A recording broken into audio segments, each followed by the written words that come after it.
Welcome, everyone. This is Generation Dan. I am Dino the Genetic Marvel, one of your 3 hosts for this evening, and I want to let you guys know that this episode is sponsored by Boy Chef RD.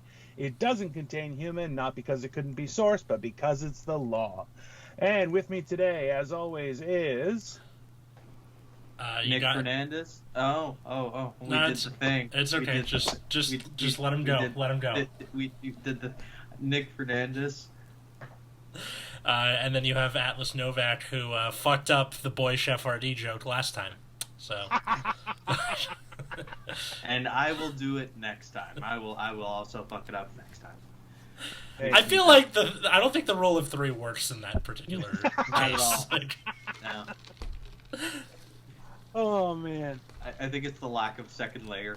You know what? I think the idea of saying fake advertisements is a great idea to say, hey, we can say whatever you want on our podcast, so please sponsor us. Like, share, subscribe to our stuff.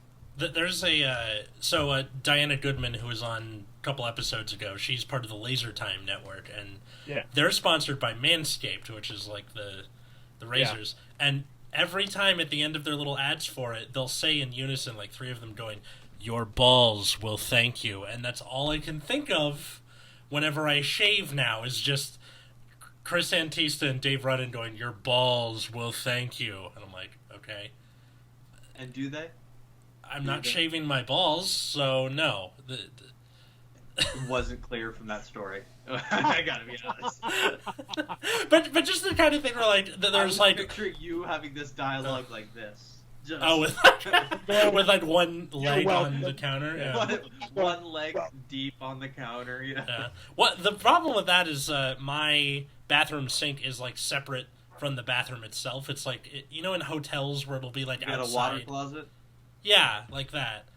So I can't do stuff like that. If I want to shave my nether regions, it's got to be like in the bathtub or whatever. Everyone gets to watch, or it's in with no mirror. That's classy. Classy. So you just have a room that's like a tub, toilet? Yeah, tub, toilet, and the sink with the mirror is outside. Okay. Yeah. Interesting. Is where the sink is that a separate room as well? Like, is there a door, sink, another door, and after that door is the tub and toilet? No. If you're standing in the living room and turn to your right, you can see my mirror and sink.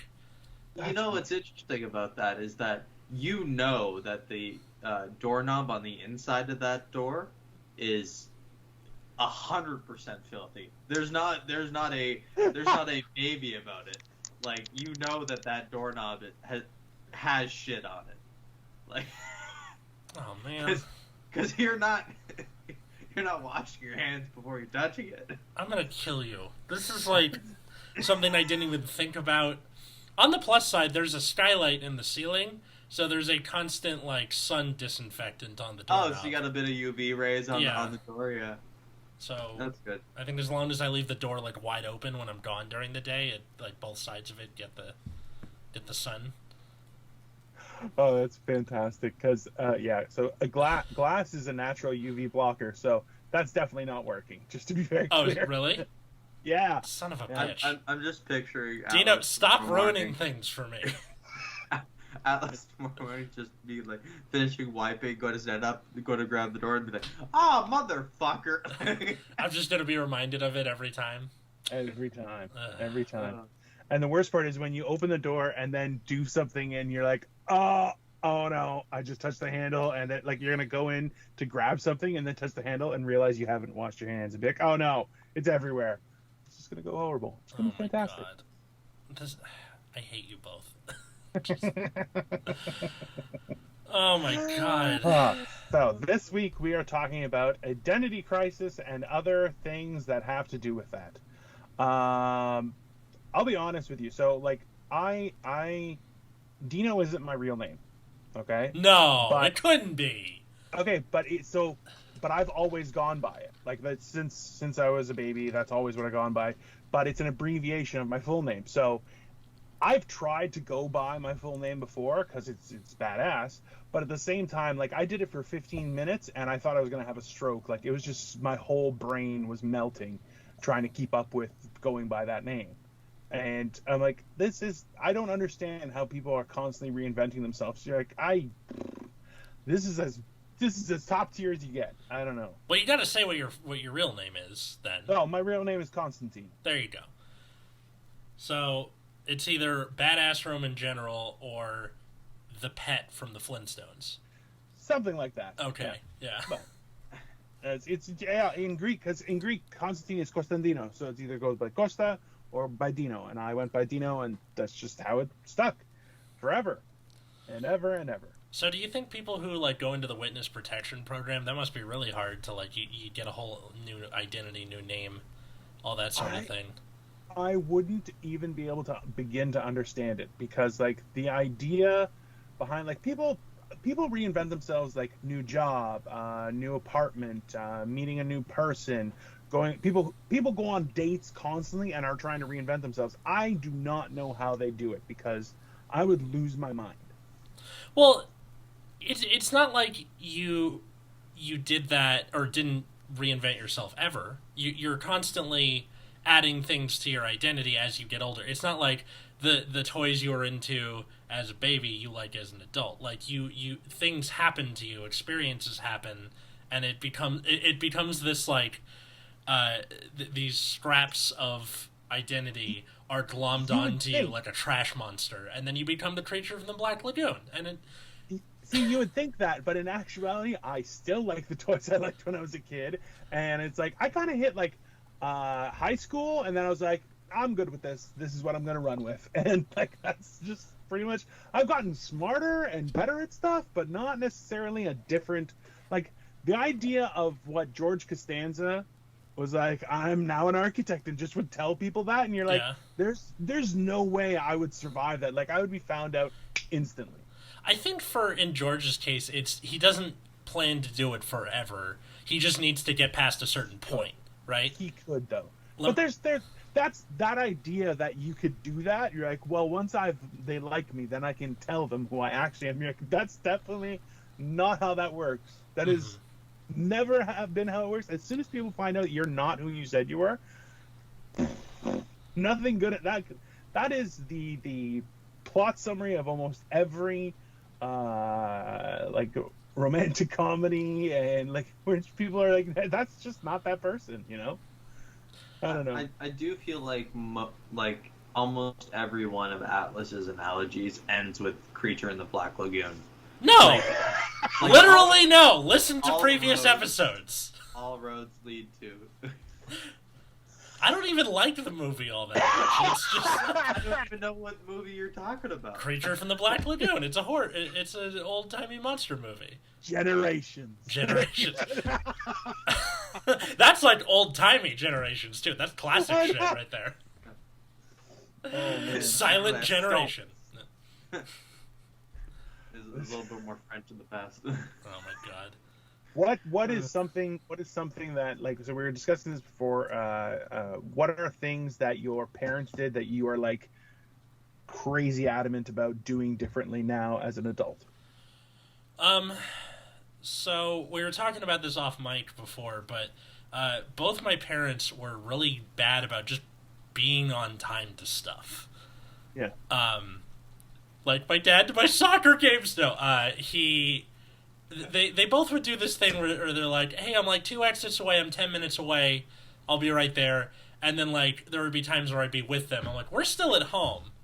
And going wherever it is we're going involves the 405. That never takes 10 minutes to go anywhere.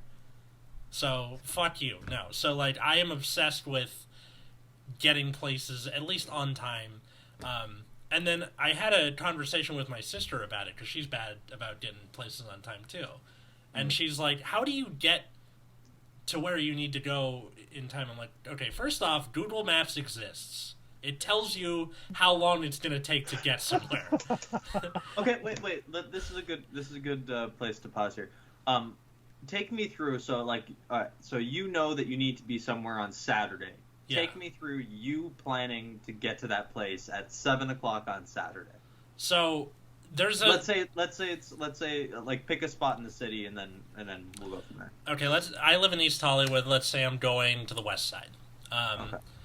if I'm going on the west side, in Google Maps, there's a thing where you can do like a depart at or arrive by time. So, like, when I find out I'm going there on that day, I'll look at the time, and it'll say anywhere between 40 minutes to an hour and a half. And I go, okay. Then the day of, you look again outside of that time frame. So if the ceiling was an hour and a half, you look 2 hours ahead and go, okay. So at 5 o'clock, if I'm trying to be there at 7, and it says it'll take an hour and a half, then I mentally prepare, put whatever clothes I'm going to put on, get my stuff ready. There are times where you will just be in your house watching YouTube in your, formal clothes or beach clothes, wherever it is you're going for a little bit. But when it's time to go, you go, okay, time to go. Stand up, walk out. What my parents and my sister would do was, oh, we got time, and then they'll just continue what they're doing, watching a movie, doing the dishes, doing laundry, whatever. And then they're like, oh shit, I'm going to be late. And then that's when they start getting ready, getting their shit together, getting dressed. And that is what I think makes them the most late. And is there any way to ensure that you're the only line that propagates its genetics? Because can we kill off the other branches? Let's see. I think my sister doesn't want to have kids, so there's a chance of that. My parents, I think, were a little too late. Your dad doesn't go second wife in her 20s, so we're all right. Oh, that's already done, dude. I have two half siblings that are 10 and 8. So if we don't go fourth wife in her. That's awesome. Oh my god. So yeah. Okay, hold on. So now your dad is remarried or with someone. Is he consistently late still, and does it bother his new significant other? Well, they've been married over 10 years at this point, so still, yeah. In marriage, some things just never die, and you're like, why are you always late? It's just the thing. Well, in his case, he's got Parkinson's, so I think he has a bulletproof excuse for everything. Sorry, I couldn't reach the doorknob; it was constantly moving. It took me a while to get out of the house. He lives in a. He runs on Michael J. Fox time. Yeah. What the hell? I have no idea what that means, but it's offensive in every single way. Definitely offensive in every single way. Definitely. In the case of the wife, she has the same problem. Same thing that my mom and my sister and my dad would do, which is the overestimating your abilities on how fast you move. And in the case of kids are just late to shit. It's just how it is. True. So that's true. I'm not blaming my siblings. Like, you're 10. You don't really have much control over your life. Right. At that point. If anything, I think the older one, my dad's daughter, is good about being ready. I think she's like cognizant of like, okay, I got my I have a soccer game on Saturday. I got my stuff by the door. I'm dressed. Let's go. But then she has to wait on the adults to get their shit together. Yeah. Yeah. Oh no, that's so for myself, like that's a huge thing of being on time. I'm like, if I'm not early, I'm late. You know what I mean? Like if I'm not 10 to 15 minutes early before I'm supposed to be there, I'm late, and that makes me uncomfortable because I feel like people, I'm showing disrespect to their time, right? Yeah, that's exactly. The only time Dino has ever been like truly kind to me was when he was like 15 minutes late to pick me up one time to go to a show. And he showed up and he was like, I am so sorry. And like it was like genuinely like yeah. It really bothers me. And I was like, where the fuck is this coming from? Yeah. It really bothers me. Yeah. Wait, so you guys I forget that you guys interact in person more. Like in my head, I thought it was like just vague acquaintances, but you guys we've been to shows together and stuff. Yeah, been on site. So when you pick him up and go to shows together, is it just like a string of insults the entire car ride? Like, I am turning down the Lil Nas X song right now so I can like lay the insults into you, or like what's the car ride like for you guys? Funnily enough, I think generally like we just get along really well until there's another person there, and then we both get performative. Like, we both jack it up to whatever we are.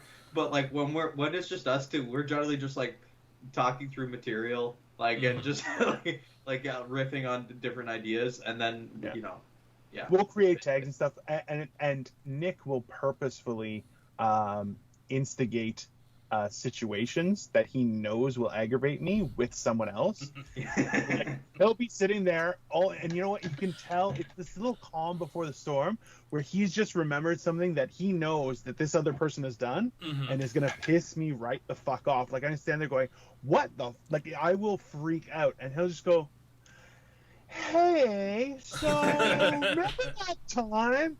And I'll be like, "Yeah." He's like, "So did you know that it was actually this person that was?" And I'll be like, "What?" And they're like, because I will. Yeah, I have no shame about calling people out for stuff that they do that annoys me, because I'm like, there's a big. We were talking about this off camera earlier. Was that there's this big movement with regards to respecting people's barriers and their boundaries, and saying, and one of the things that Atlas, you mentioned, was like, out of everything that we're going through, which is a nightmare, right? All this entire pandemic, one of the things that may be good is the idea that we can confidently just say, I don't really want to do that, so no, I'm not coming, and that's okay. Just be like, yeah, no problem. Like it's one of those things where people are like, oh, so we're just not friends anymore. You're like, no, we are. I just don't want to do that. I spend time with you. Yeah. Like I have a friend of mine just went to. Sorry, go ahead. No. It's just that I think even for people who like doing things like most days of the week, like me, like I used to be like, I want to do things like probably 6 days a week, and then like have a seventh day where like I got an evening where I'm doing nothing. But like even for me now, I'm like, do I want to do? I don't know, man. I did something 3 days ago, like yeah.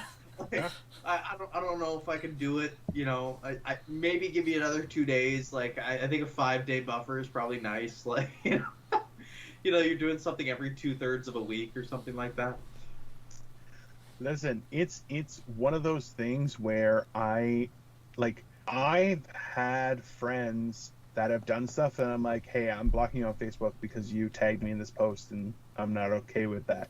And they're like, well, I guess we're not friends. And I'm like, don't be a child. Just why are you doing that? And like to the point where, and they burned me twice, and I'm not friends with that person because I'm like, you don't respect what I've told you. Like I've told you these are the conditions of my friendship. Don't do this stuff. You adamantly do that stuff multiple times. Okay.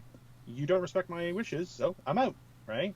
But the first time we were still friends. The second time I was like, you can fucking die. I don't give a shit. You still block. Fuck that guy. So RESPEC, fuck you. You know what? Listen, I have so many times, and actually Nick has been there a couple times when people are like, man, you always have cool shirts on. Where do you got to tell me where I get them? I'm like, that's a good point. I don't have to tell you anything. And they're like, oh, come on, tell me. I'm like, no. And I just walk away. And they're just like, but you have to. I'm like, I don't have to do anything. Sorry, not interested. I think that's something I think that's becoming more of a thing with like kids today and growing up and stuff. Like my girlfriend's a kindergarten teacher, and it's interesting seeing how like what values are being instilled in kids today as opposed to like Nick when you and I were children. Like there's a lot more of you don't have to do that if you don't want to. It's okay to be uncomfortable with someone. It's okay to be like, I don't feel comfortable with you near me or to touch me or whatever. As opposed to when we were kids, it's like, suck it up, man.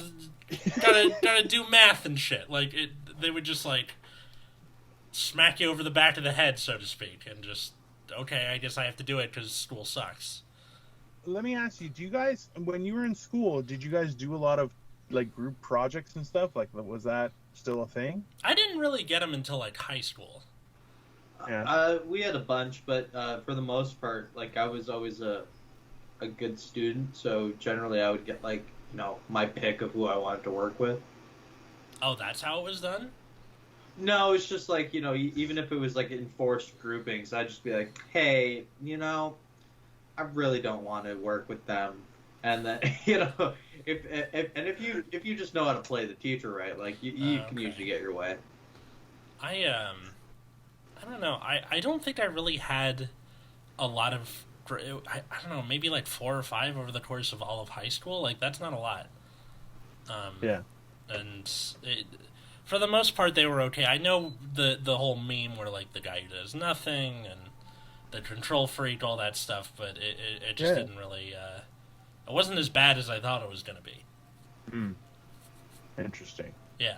What about you, Dino? What was the? No. It wasn't too much, but it was more so that I think teachers would group people based on shenanigans. Like they would. That was an easy way of punishing people. Like I would always get, like it was weird because in high school, like grade 9, I got sent to like they had a leadership camp thing that the school took care of, and they were like, "We want you in there." And the funny thing was, that was the first time I was ever in like a room full of kids that were like gung ho about stuff and taking the lead and stuff, and I was like, "Oh, that's kind of weird," and it was interesting just to kind of see people that were like that. But then I actually didn't want. I was like, I don't have an interest in leading people. I'm good, thanks. I'm like, no, people are stupid. So then teachers would be like, fine, you don't want to leave? You're head of the group. And you're like, what? Why am I head of the group? I don't want to be the head of the group. They're like, oh, you're in charge. And I'm like, no. And it always would just burn my ass. But yeah, no, it was always frustrating because there would be those people who do nothing or at the last second have stuff done. A lot of times that was me. I would procrastinate everything. It's like I'm currently like looking at other jobs, and because because I'm currently in a like running a department by myself. I'm looking at management positions, but in my head I'm like, why the fuck would anyone put me in charge of anything? Because isn't that weird?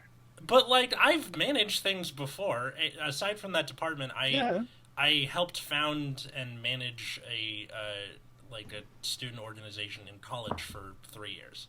Like I ran the whole thing. So it's not like a thing where I don't know how management works, but in my head, the way I see myself is not a leader. I see myself as like just, okay, do your work and get the fuck out of Dodge.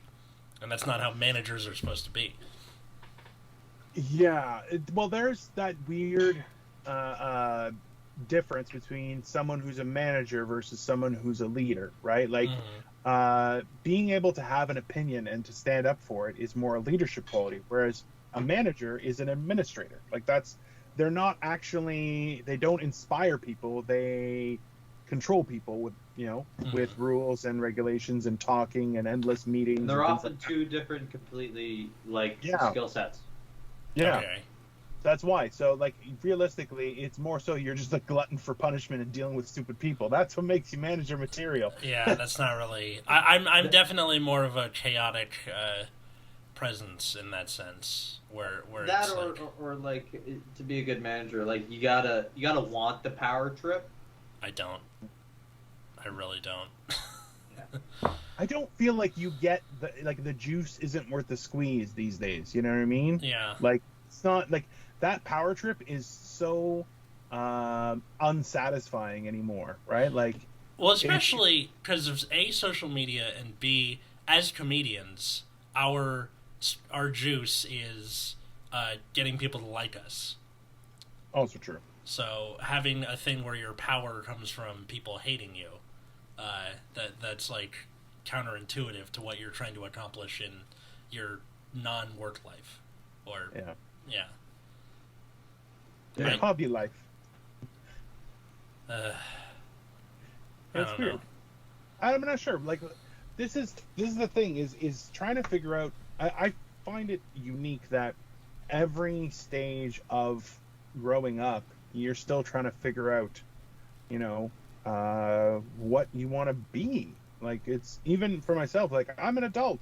At the same time, I'm restarting a totally new career and from the bottom with, just the skills that I have. And I'm like, I think I can make this. So I'm giving it a try, right? Mm-hmm. But it's weird, right? Like, that's happiness is one of those things that it's hard to find it really, right? Yeah. And sometimes it's just smoke and mirrors. It's when I was a kid, my mom at one point said, like, I'm still trying to figure myself out, and she was like in her 50s at that point, and I was like, fuck, I'm never nobody ever does. You're just constantly trying to figure yourself out, and then you die. Well, that's the whole thing, right? Is that, like, what you realize is that it's more so about being comfortable with who you are and then taking chances, right? Like, you hear so many quotes of, like, older people who are like, I wish I did more of the things that I was afraid to do, and I wish that I told more people to just fuck off, right? And, like, that idea of taking chances and, like, risks is something that it rides on you for your whole life, right? So looking back and saying, you know what, I wish I took those chances and stuff, it makes sense. But at the same time, life is terrifying, right? It's finite. There's so many issues where you're going, yeah, I just want to survive, and you're like, yeah, but nobody survives. We all die. Well, there's that, and like how you react in a scenario versus how you look at yourself after the scenario is over. Oh God! Especially as like a student of history, right? Where you're watching or reading about these wars happening. Like, why didn't they just do X, Y, and Z? They didn't, because in that scenario, with the information they had, they thought that was the best course of action, and that's how people live their lives. They think they're doing the best thing with the information they have at that time. Oh, yeah. Not always the case, but it's what people think they're doing. And I think, like, being a student of history has led me to be more okay with the mistakes that I've made. Because everybody does. From Charles the 12th to Hitler to Napoleon. Everyone has done dumb shit, like invading Russia in winter. That's true. That's true. Listen. Vietnam. The French did it first. They couldn't do it. Then the U.S. went. It was horrible. You're like, yeah, that's just ta-da! Like, It's funny that you would bring that up. Like, last night I was on with who was supposed to be our guest, the rat bastard. We'll bring him back later and berate him then. We have to. Yeah. I was actually thinking, I was like, you know what? We can have, if you're an expert of history, I'll have you over on that one, because we were talking about the fall of Rome and just how it parallels a lot of things happening with what's happening in the U.S., right? Yeah. Like, the fall of an empire, there's some very weird similarities, because even if you go back to the fall of, like, the Egyptian Empire, like, there are some significant similarities with regards to industrialization, economic flow, monetary systems, expansion, access to cheap labor, like, all these things that we're seeing the same thing happen. Where it's wild. So it's like, yeah, you can look back on things, but you can either be depressed that you made a poor decision, or you can say, you know what, I'll never make that poor decision again, and learning from it, right? And which is, I think is more so part of growing up, right? Like, I think about who's the guy who made the light bulb? There's lots of people. Edison. Neil deGrasse Tyson. Sure, Edison. Neil deGrasse Tyson. Definitely. But he was like, so yeah, he actually didn't make the light bulb, but he popularized it because he bought the patent and everything. But the idea was, he's like, I found 10,000 ways to not make a light bulb as well, right? Yeah. And you're going, that's the thing is, like, when I first was on stage, like, a couple times, I talked to a guy who was about 10, 15 years my senior, and I was like, oh yeah, I'm just starting out and stuff, because we had a conversation. He's like, you're pretty funny. I'm like, yeah, I'm trying. And I go, yeah, I know. no, I was like, oh no, practice, right? Yeah. And he goes, I'm just worried that I'm too old. He's like, man, Lewis Black was old as shit, and he became hilarious. Why? Because he became relevant. That was it. Like, you just gotta learn to be relevant in what you like to do, and then do something, right? And that's part of that journey of learning and expanding and doing things, and very exciting. I gotta say, I love the Lewis Black point. You know what I'm talking about? Yeah. This shit. The two hands. You people don't understand this. Nothing. Yeah. And across the street is another fucking Starbucks. Yeah. I enjoy, actually, one of the best things about Louis Black was he got interviewed after Trump was in office. Oh. And people were like, how come you're not doing stuff? He goes, I refuse to do stuff because if I start doing comedy, then I will have to accept that this is actually happening in life, and I don't want to believe it's happening. So I'm just not getting involved. And I was like, I respect that. That's really understandable. It's totally understandable. But like, so many comedians talked about it where they were saying that it's so hard to do comedy in the era of Trump because he was so much shit was happening that, you know, like Patton Oswalt has the thing about the homeless guy making the cowboy hat out of poop, and he's like, look, there's a guy making a cowboy hat out of poop, and they're like, he's done with that already. He's doing something else.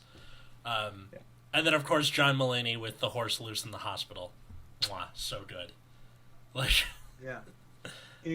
Listen, that was the thing is, and also too is it wasn't gonna last either, right? So do you want to base a bunch of material on something that won't exist soon? Like, because good God, like it was a nightmare, right? And that was the best part about it, was just watching how shady all politicians are at that point, where you're going, see, they're all horrible. Ta-da! Yeah. That's why I don't do a lot of political humor in general. A, because it's got a very short shelf life, but B, I'm the 80,000th white guy doing this as of right now. So, like, what's the point? You know, I don't have anything that's going to be new or interesting compared to any other, like, white guy shell you could put over me. But you have such a unique perspective. Why? Because he's a Pixar supervillain? Oh my God. The best part... do you feel like the Molinator really stole your thunder? The Molinator? The Mole Man from the end of it. Oh, okay. The Underminer. The Underminer. Yeah. Oh yeah, Underminer. What did I say? Molinator? Molinator. That sounds like something from Phineas and Ferb. All of his devices have the Innator after. Yeah. There's been times when I could see it in your eyes, Atlas, that you're like, don't bring it up, don't bring it up, don't bring it up. And we've had like a multiple of those, and you're like, hey, I think this is past. And I was like, oh, the fucking had. Oh, and just when you think it's done, here comes another few minutes of this. Yeah. Come on, man. I look like Dom DeLuise. I'm gonna... Oh, man. Okay, well, all right. Now I know what to do for next time. Dom DeLuise. Got it. Have you guys ever had, like, an identity crisis in terms of, like, what you look like looking at yourself in the mirror and not really recognizing yourself? Right now. Not even joking. How so? Well, dude, okay, so when I was... Okay, before the pandemic, I was 450 pounds, okay? Okay. So I've lost about 90 pounds. Mm-hmm. And I can move easier, I can touch my toes, I can cross my legs and sit on the floor, like things like that, which you're like, I haven't been able to do for quite some time. But when I look in the mirror, like even with a shirt off, I'm like, okay, so this looks good in here, and then I see gut, and it's like, I've lost a large dog worth of weight, and I'm still fat as hell, right? I've lost a German Shepherd worth of weight. A big German Shepherd, not even like a big... You know those ones... He's lost a Cane Corso. Yeah, exactly, right? Yeah. Like, I've lost a big dog worth of weight, and I'm still fat as hell. It messes with you, okay? I even I sent headshots for some posters for a show I'm doing in September, and they were like, those don't look like you, and I was like, man, that's not nice. I know. I'm like, what do you want me to say? I look like a homeless person now. What does it matter? Like, frankly, they just want, like, a vague idea of what the person looks like. If anything, like, imagine you go up on stage and then someone in the audience says, you didn't look like your dating profile picture at all! I want my money back! Listen, I was on a show today where someone had, it was a Zoom show, and somebody had their picture when their camera was off, and it was like super photoshopped and like it was like a glamour picture, and I was like, oh wow. And then that person came onto the camera and I was like, what the hell? Like, it did not look like the same person. I'm like, listen, my selling feature is I'm funny, not gorgeous. Not to say I'm not gorgeous to some people, but that's not really what I'm trying to sell here. Okay? So yeah, it doesn't make any sense. Well, you just gave me the idea to put Syndrome as my like Zoom picture. Absolutely. Yeah. I haven't done, absolutely, and do it with something different. Like that's more you. Like just instead of super villainy, make it normal. Like, do you wear glasses? Put glasses on something, you know? Yeah. And then just absolutely. And just Photoshop it up. Be like, yeah, well, that's what I look like. So suck it. I know, like when I was around like 9 or 10, I dressed up as Napoleon Dynamite for Halloween, and I broke him. And my cousin permed up my hair for it, but when she went to show me in the mirror, I like freaked the fuck out because I didn't recognize myself. Oh.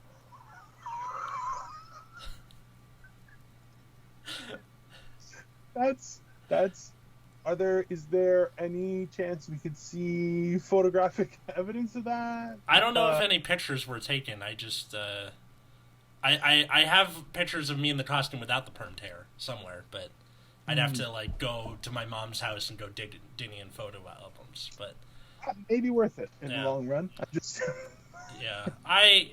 So there was that, but then like to people who listened to the last episode, I was in the hospital when we recorded that one. All of this week, I have been having trouble like feeling comfortable in my own body. I felt like an alien in a homunculus, or like, you ever seen the first Men in Black movie with the farmer guy who gets taken over by the cockroach? Yes. That's how I felt all week. Just the guy doing more sugar, like. Just last week or now when you're out of there? Now when I was out of there, because I had wires attached to my head, there was like a weight to it. So with that weight being gone, and then also I didn't really walk around for about a week. They would take me on a little spin around the hallways like once a day, but that's not enough. Like my legs were kind of atrophied, and I wasn't really used to just the concept of walking, so I felt not at home in my own body.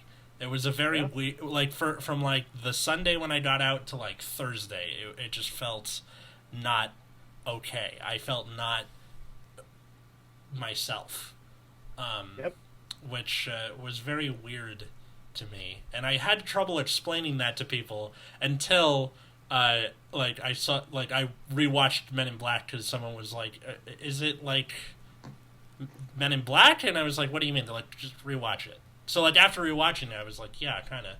That's about as close as I can. Grabbing your leg, trying to move it forward. Yeah, kind of. But, like, it's messed up. Yeah, well, because, like, trying to get back to being yourself after a week or more, if you're in the case of, like, being in a coma or whatever it is someone is afflicted with, it doesn't feel good. It's not something that trying to get back to being yourself doesn't happen on like the straight and narrow. And it's kind of like when you first start doing any sort of exercise or like weight training.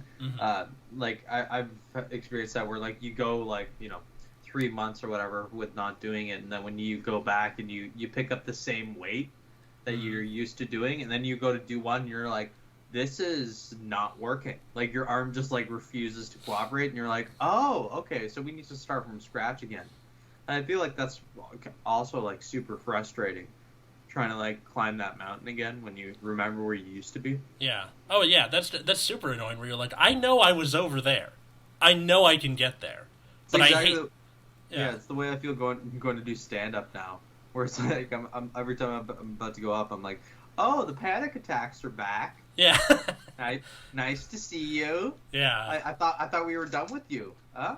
No. Oh, they're worse. Yeah. They're worse. Oh, okay. A lot worse. Yeah. A lot worse. Because you remember how good you used to be. Oh, okay. All right, cool. Yeah. Hey, just wait when you actually finally get on stage and someone in the audience goes, achoo! And everyone goes, ah! And everyone just going, what the fuck? Like, dude, this is, yeah.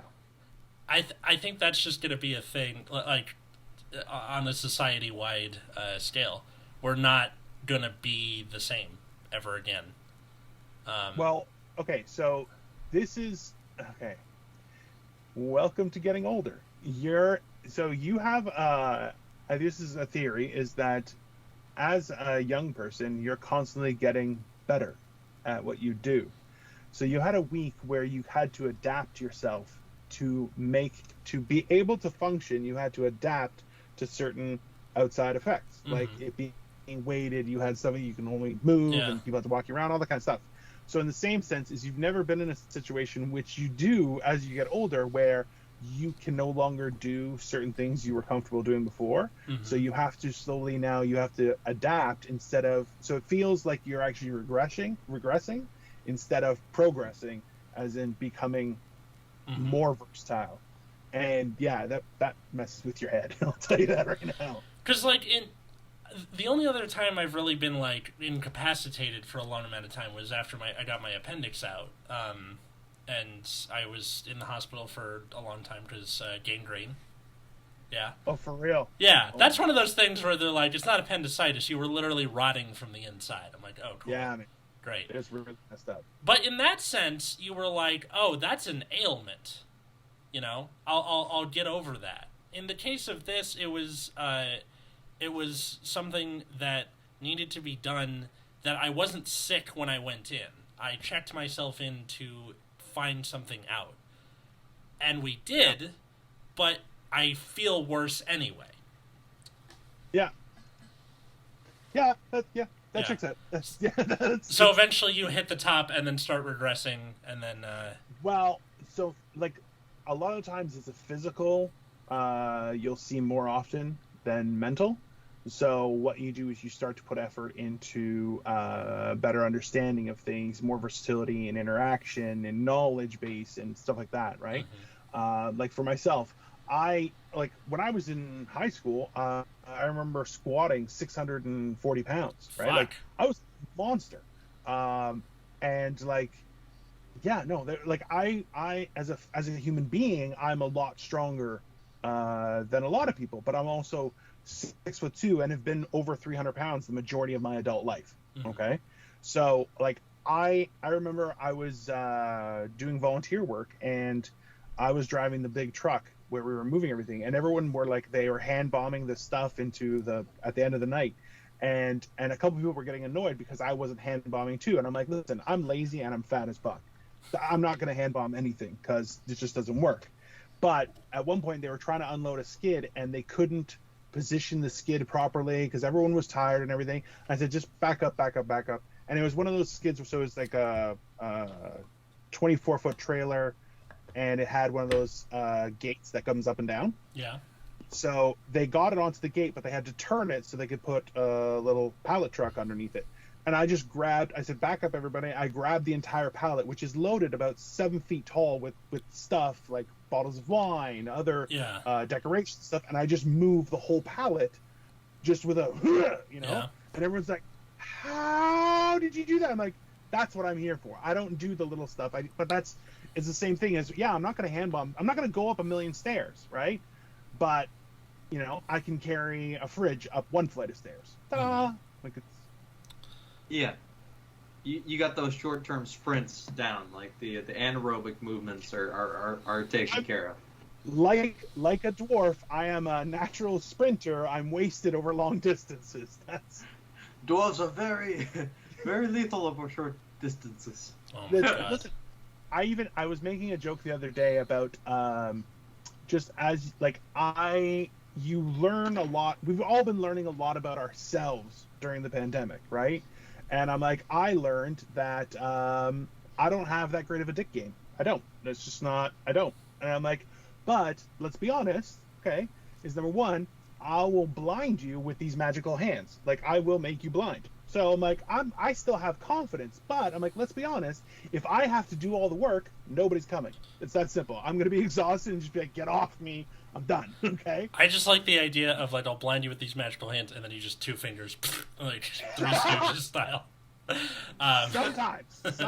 No, it's definitely a thing where like I am the actual coitus part. I'm not very good at, and I thank you, Elliot, for back in high school drawing me a diagram with a guide on how to eat pussy. So, you know what? Shout outs to that person. At this point, like, listen, be able to please your partner. Sometimes some stuff just doesn't work for you, and you know what? Whatever. It doesn't make a difference. Doesn't matter what route you take as long as you get there.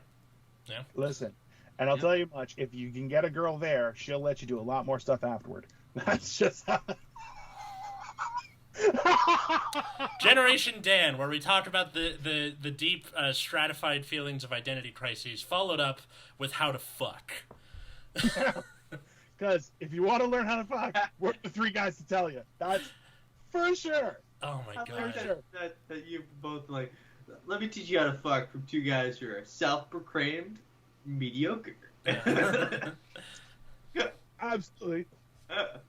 But definitely sniz on the reg. So, whatever. Did you just say sniz on the reg for I did. Oh my god. Nick, you've been this uncomfortable talking about sex with two guys in relationships. Like hey man. I don't know what to tell you. You've been kind of quiet this whole episode, Nick. What's you know what? I went and saw my parents before and got a lot of puppy time with the new doggo. Yeah. And he is like he's a bundle of love that like I am so like almost like Xanaxed out afterwards. Okay. Like because he like when you get like puppy kisses from some and like you've experienced like some like an entity that's just pure joy at the fact that you exist. It's not because you've done anything. It's just like, oh my god, you're here now. Nick, there's only one part of that story that's wrong. It's that you didn't use the word pupper. There we go. Yeah. Now. Disgusting, both of you. Yeah. I was gonna say you should clarify because we were talking about getting advice on sex, and then you said, so I visited my parents, but then you went into a different story. So that's yeah. I visited my parents, and they have a dog that I want to visit. People have different relationships with their parents, and hey, I'm not judging. Oh my god, that's disgusting. So disgusting. Oh goodness. Yeah, it's very. Sex is I don't know. It's fun. It's interesting. It's a time. It's a time. Listen. Yeah. There's especially these days. Like I usually stay away from those kind of jokes, but I'm writing some stuff because I'm like, things are insane right now, and I'm like, it just doesn't. That's why I'm like, let's just talk about stuff. Why not? Yeah. There was another guy, Jeremy Fisher, who in our area that we both know, who does a joke about taking his girlfriend to buy a dildo. A sex toy. And I was trying to think of a better word for it, but I'm like, yeah, okay, it's just a sex toy. And if I was in the room, he'd be like, and she went directly to the ones that look like Dino's arm, and I would hold up my arm. And I'm like, my arm is, okay, so here's a wine bottle. And I'm like, yeah, I'm bigger than the wine bottle. It can just disappear behind. Like, why do you have a wine bottle next to your computer? Just for the comparison? It's been a long pandemic. Oh, okay. Pandemic, baby. It's it's noon somewhere. Whatever. It's noon somewhere? Yeah. Actually, no, pandemic. It's 9 o'clock somewhere. AM. I don't give a shit. Yeah. It's kind of like I've been working on this bit about like how we've all shat our pants before, and then telling the story about the last time I did it. But there's this other comedian in the LA area who talks about how she shat herself while trying on clothes in a Forever 21 dressing room. Oh. Yeah. And there's like a line in my bit where I talk about like when you have to poop, that is the closest we will get to super strength. You will take doors off hinges.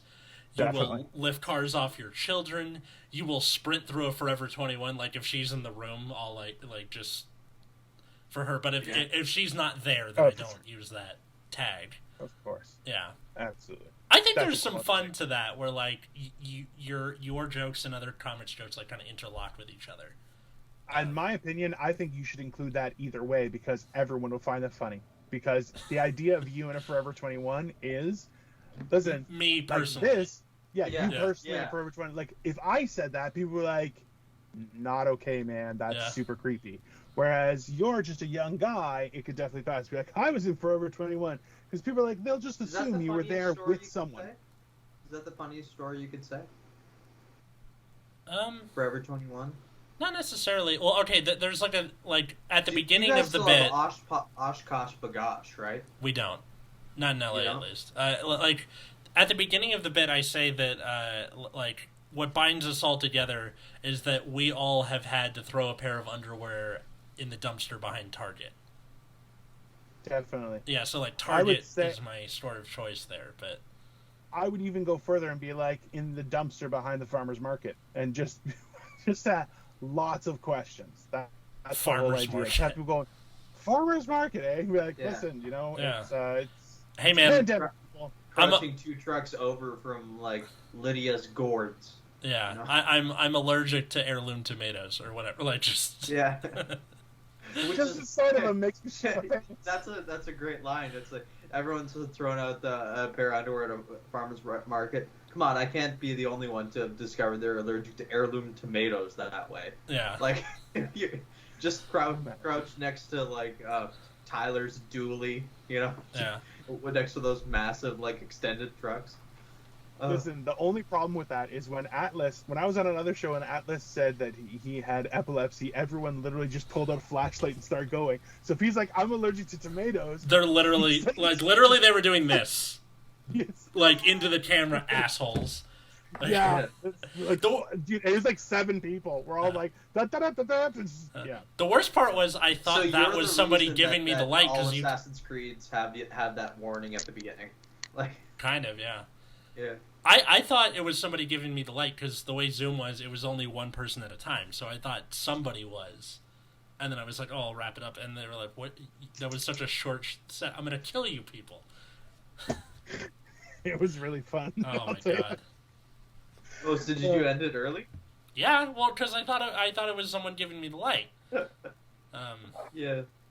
Because we did it all, then he kept going, and then someone kept on doing it once in a while, so it definitely looked like the light. Yeah. So fuck whoever that was. I can't remember. It was probably Ryan. Oh my god! Who should have been here today, but he's not. And he's not here to defend his honor, so. So what, we're gonna rip on him? Absolutely, that fat kraut bastard. I'm gonna post the link to this episode in the Eargasm group chat and watch the fireworks explode. Oh yeah. Well, do you think that when they listen to this, they'll have an eargasm? Maybe they might. Yeah. What is the origin of said eargasm? Is that because is it an audio only show or? No, it's just comedy. It's just a pun. That's it. Yeah. Hey, that's it. Honestly, not only should you post it on there, but say that tag him and say he was supposed to be on here, but he never showed up because he's a jerk, and then post it on Eargasm because what a dick. Yeah. And I'm gonna rip into it. He sent me 2 voice messages through Messenger, but I'm like, I can't. I'm doing this, so suck it. He tends to do that a lot. He's like the only person I know who like liberally makes use of the voice message thing. Yeah. In Facebook and you Messenger. know what? I do understand that because it is efficient, but at the same time, he has a horrible voice. So, you know. I just hate hearing the sound of my own voice. Like I would hate to like play it back for myself and just hear all the ums and uhs and. Do you have the problem with listening to your own recordings as well? Because I have a really hard time with that. Yes, it is like walking through a field of broken glass editing this show. Yeah. Yeah. Just having to go back and like, and I do this for another show too, so it's horrifying. Hey, you are a glutton for punishment. Maybe you should be going to management. I feel like you should have reached nirvana by now. I feel like it's like a Buddhist exercise for you. Just like kind of like how like they punch walls to like strengthen their knuckles and things like that. Like this is just your version of. I mean, in Buddha's case, he reached enlightenment under the whatever tree that was, the willow tree or something, because he not from the punishment. It was just whatever the grand realization was. So maybe the realization is that I'm a glutton for punishment, but that's to myself, not to other people. I don't think I like punishing other people unless they're dicks. Then they're fun to punish. Try it. You never know. You might like it. Yeah. You say you don't like to punish people, but like we've sat through a few of your stories. Heyo.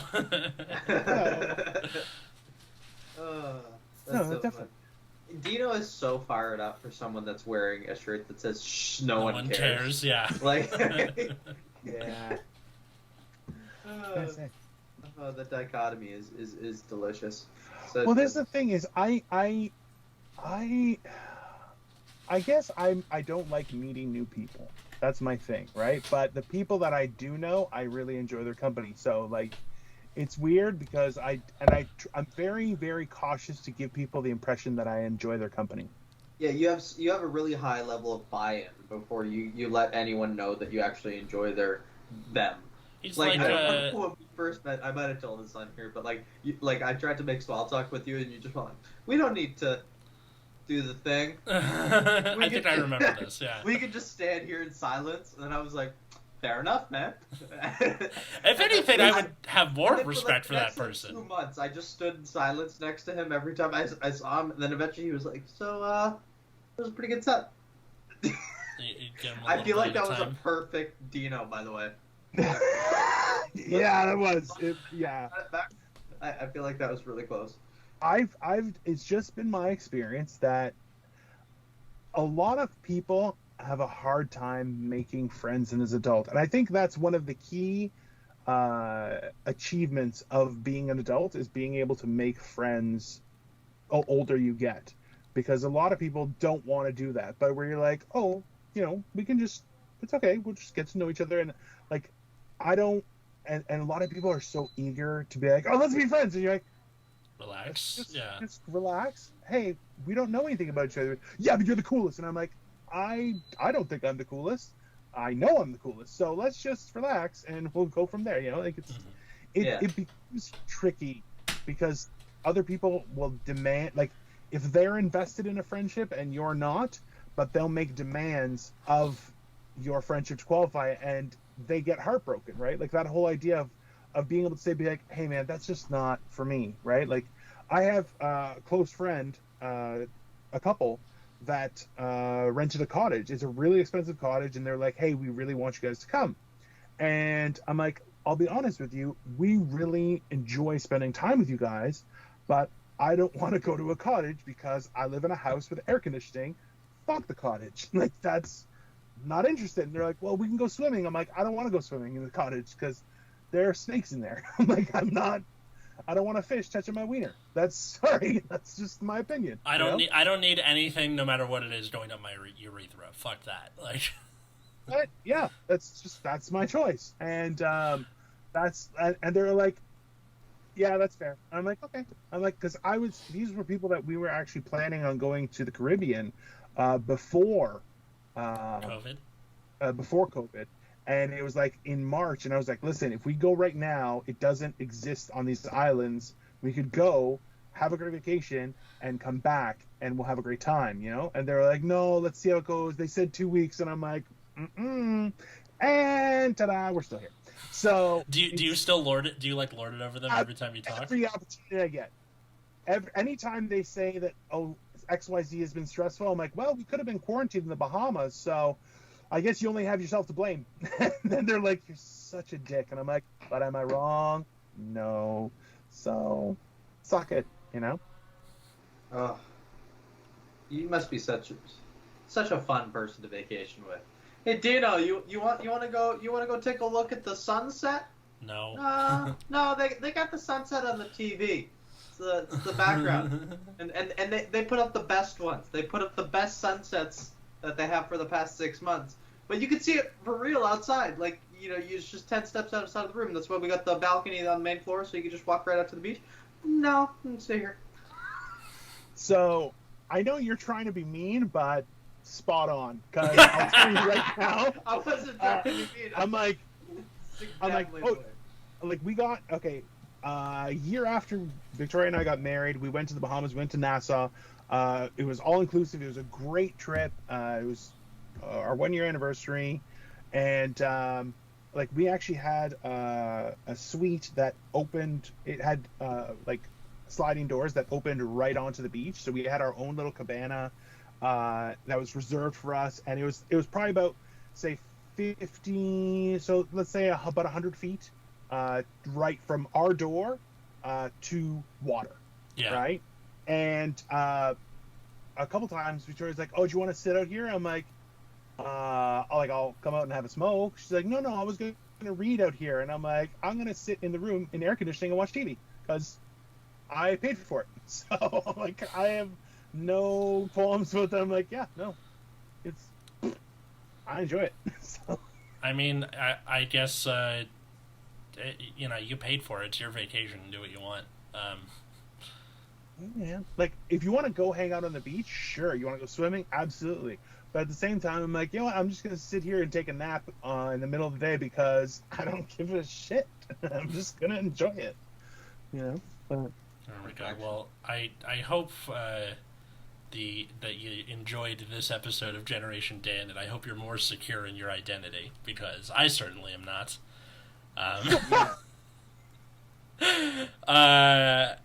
So if you want to take one thing away from this, just remember that Dino has magic fingers that will make you blind.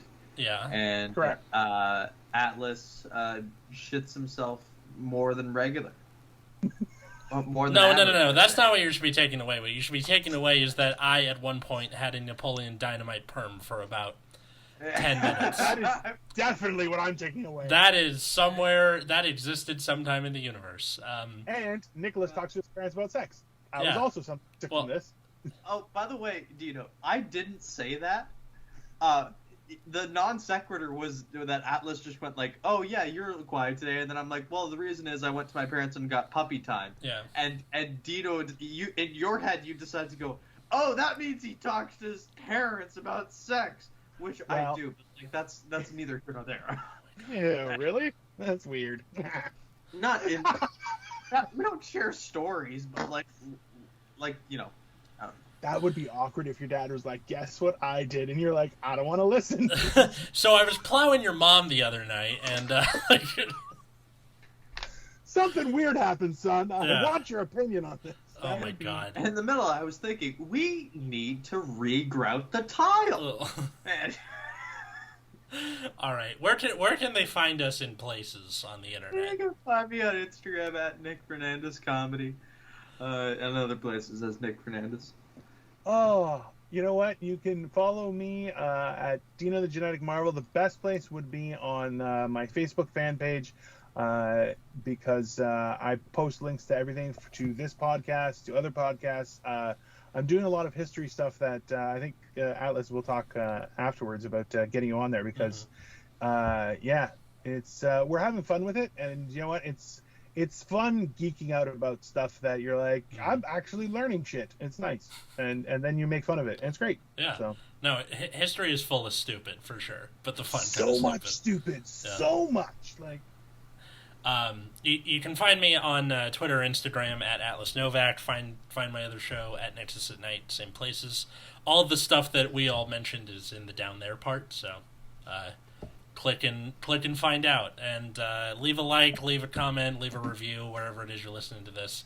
Thanks everybody. The down there part, what Atlas calls genitals. I'm just gonna leave that. No. Just check out his no-no zone, and it'll be all right there. Yeah, check out my no-no square. All right. That's it. And we'll see you next time. Bye, everyone. Bye.